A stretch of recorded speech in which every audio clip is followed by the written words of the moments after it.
भाई मैं non technical background से हूँ, मैंने 12th में कॉमर्स ली थी, क्या मैं साइबर सिक्योरिटी के अंदर अपना करियर देख सकता हूँ? In short yes. बहुत सारे लोगों का सेम यही क्वेश्चन है कि भाई मैं नॉन टेक्निकल बैकग्राउंड से हूँ, मैंने बीकॉम किया है और मुझे साइबर सिक्योरिटी में इंटरेस्ट भी है, क्या कोई चांस है कि मैं इस फील्ड के अंदर घुस जाऊँ? आज मैं आपको 100% ट्रुथ बताऊँ, क्या कॉमर्स स्टूडेंट इथिकल हैकर बन सकता है? रियलिटी क्या है इंडस्ट्री, और अगर पॉसिबल है तो कैसे? No motivation, no fake high, सिर्फ रियल ट्रुथ। तो वीडियो को बिल्कुल एंड तक देखना, क्योंकि इस वीडियो के अंदर आपको आपके हर सवाल के जवाब मिलेंगे। तो शुरू करते हैं बिना किसी देरी के। Section 1, biggest mistake plus job reality.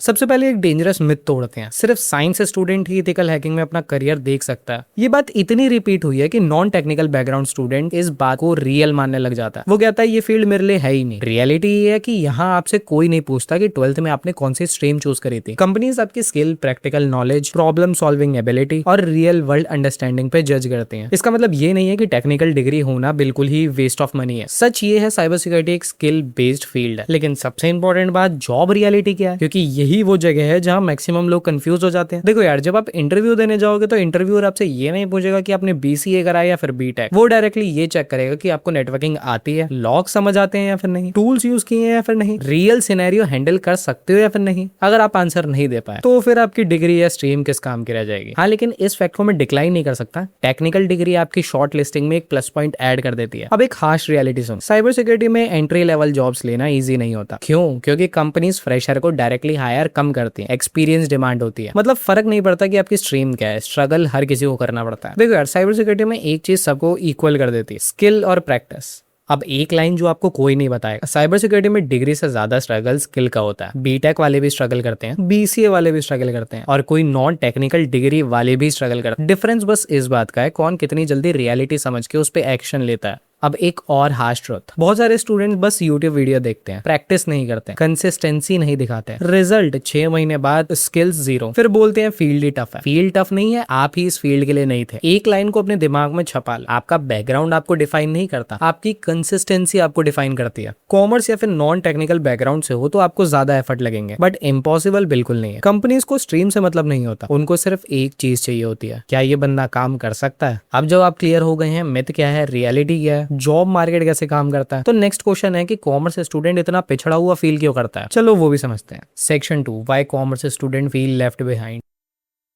अब एक हॉनेस्ट प्रॉब्लम समझो, कॉमर्स स्टूडेंट को लगता है वो पीछे है, और ये सिर्फ एक फीलिंग नहीं है, ये एक रियल साइकोलॉजिकल बैरियर है जो बहुत लोगों को स्टार्ट करने से ही रोक देता है। प्रॉब्लम सिर्फ नॉलेज का नहीं, ध्यान से समझो, प्रॉब्लम होता है कॉन्फिडेंस गैप का। आपको लगता है मुझे कुछ नहीं आता, मैं लेट स्टार्ट कर रहा हूँ, सब मुझसे आगे हैं। यही माइंडसेट आपको पीछे रखता है। रीजन वाइज समझो। रीजन 1, टेक्निकल एक्सपोजर नहीं है, सबसे obvious reason, technical exposure zero है। कोई प्रोग्रामिंग नॉलेज नहीं, कोई नेटवर्किंग नॉलेज नहीं, कोई लैब्स नहीं। जब आप साइबर सिक्योरिटी का नाम सुनते हो तो आपको लगता है ये सब एक नई दुनिया, टर्म्स जैसे IP address, DNS, Linux, servers, सब एलियन सा लगता है। इसलिए स्टार्टिंग में ओवरवॉर्मिंग फील होता है और लोग यहीं पे क्विट कर देते हैं। Reason 2, comparison with technical student. अब आता है सबसे dangerous factor, comparison. Internal thoughts क्या होते हैं, साइंस वालों को सब आता है, उन्होंने ऑलरेडी पढ़ रखा, मैं उनके लेवल तक कैसे पहुंच। सोशल मीडिया भी इसको और बढ़ा देता है। आप देखते हो लोग कोडिंग कर रहे हैं, टूल्स यूज कर रहे हैं, हैकिंग डेमो कर रहे हैं, और आप सोचते हो यार अभी तक मैं तो बेसिक्स भी नहीं जानता। रियलिटी, आप स्टार्ट ही नहीं करते या 2-3 दिन में गिव अप कर देते हो। Reason 3, fear of coding. सबसे बड़ा फियर, कोडिंग नहीं आती, मैं कैसे करूंगा। एक कॉमर्स या फिर आर्ट्स स्टूडेंट कोडिंग को देखते ही डर जाता है क्योंकि उन्होंने कभी एक्सपोजर ही नहीं लिया। रियलिटी ये है कि साइबर सिक्योरिटी सिर्फ कोडिंग नहीं है, इसमें डिफरेंट टाइप्स के रोल्स होते हैं। जैसे हमारा सॉक एनालिस्ट मोस्टली मॉनिटर करता है और एनालाइज करता है, फिर ब्लू टीम बेसिकली डिफेंस ये संभालती है, फिर जीआरसी कंपनीज की पॉलिसीज हैंडल करती है, फिर नेटवर्क सिक्योरिटी,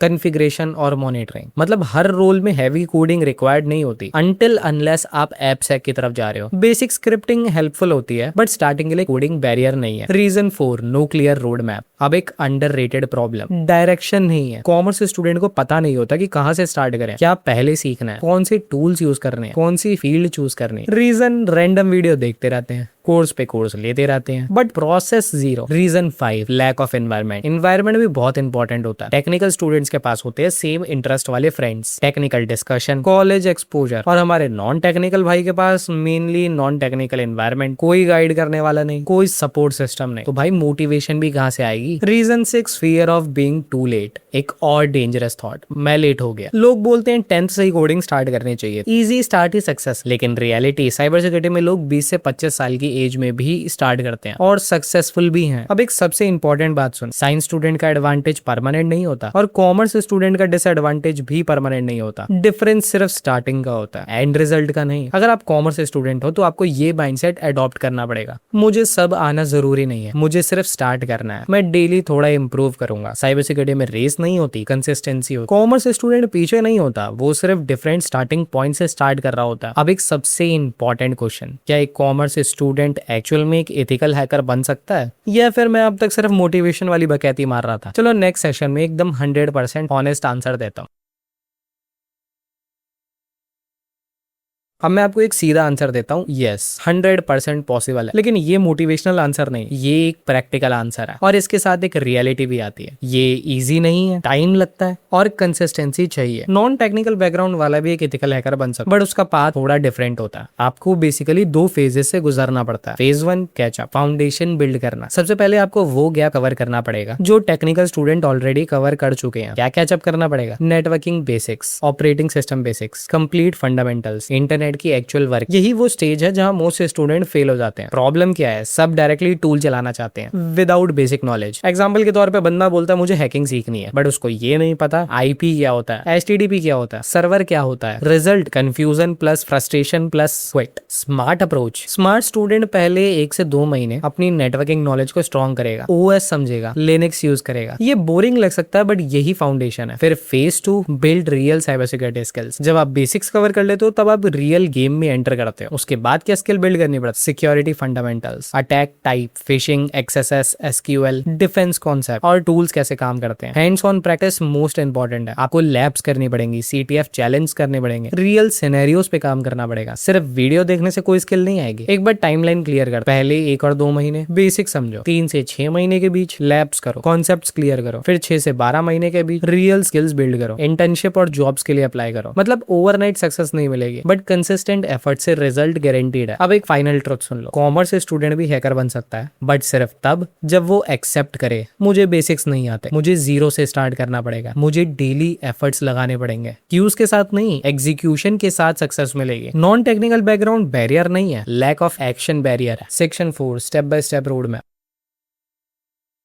अब सबसे इंपॉर्टेंट बात, स्टार्ट कहां से करें? तो स्टेप वाइज समझ। सबसे पहले कंप्यूटर बेसिक्स, इंटरनेट कैसे काम करता है, बेसिक ओएस अंडरस्टैंडिंग लो, फाइल सिस्टम समझो। स्टेप 2 नेटवर्किंग, आईपी एड्रेस क्या है, डीएनएस क्या है, एचटीटीपी क्या है, ओएसआई मॉडल कैसे काम करता है। नेटवर्किंग स्ट्रांग होगी तो ऑटोमेटिकली साइबर सिक्योरिटी स्ट्रांग हो जाएगी। फिर step 3 Linux, basic commands, file navigation, terminal use करना सीखो। फिर step 4 cyber security basic, hacking क्या होती है, types of attacks, security fundamental. फिर 5 हैंड्स ऑन प्रैक्टिस, लैब्स करो, ट्राई हैक, बेसिक टूल समझो, रियल सिनेरियोस पे काम करो। यहाँ से आप बिगिनर से इंटरमीडिएट लेवल, फिर इंटरमीडिएट से जॉब रेडी बन जाओगे। अब ना कुछ मिस्टेक्स भी समझो जिससे आप लोगों को बचना है। मिस्टेक नंबर 1 ओवर थिंकिंग, मेरा बैकग्राउंड कॉमर्स से है तो मैं नहीं कर पाऊंगा। Mistake number 2 direct advance topic पे जंप करना, विदाउट बेसिक्स टूल्स यूज करने लगना। Mistake number 3 only watching videos, अगर कोई प्रैक्टिकल नॉलेज नहीं लोगे तो कोई स्किल बिल्ड नहीं होगी। मिस्टेक नंबर 4 गिव अप कर देना, 1 से 2 महीने में रिजल्ट नहीं मिलते, यहाँ तुम्हें कंसिस्टेंट रहना पड़ेगा बेटर रिजल्ट्स के लिए। अब एक इंपॉर्टेंट डिसीजन, डिग्री क्या चूज करें? भाई देखो, अगर कॉमर्स बैकग्राउंड से हो तो बेस्ट तो यही रहेगा कि बीसीए चूज कर, बट अगर फिर भी आपने कोई नॉन टेक्निकल डिग्री ले लिया तो फिर एक ही ऑप्शन बचता है, सर्टिफिकेशंस पे जा सकते। अब एक फाइनल ट्रुथ, हैकर बनना आपके बैकग्राउंड पे डिपेंड नहीं करता, माइंडसेट पे डिपेंड करता है। अगर आप रेडी हो जीरो से स्टार्ट करने के लिए, डेली लर्न करने के लिए, प्रैक्टिकल्स करने के लिए, तो आप डेफिनेटली साइबर सिक्योरिटी में एंटर कर सकते हो। अगर आपको ये वीडियो हेल्पफुल लगी हो और अगर आपके कोई डाउट्स हो तो कॉमेंट जरूर करना। बाकी मैं मिलता हूँ आपसे नेक्स्ट वाली वीडियो में, तब तक के लिए बाय।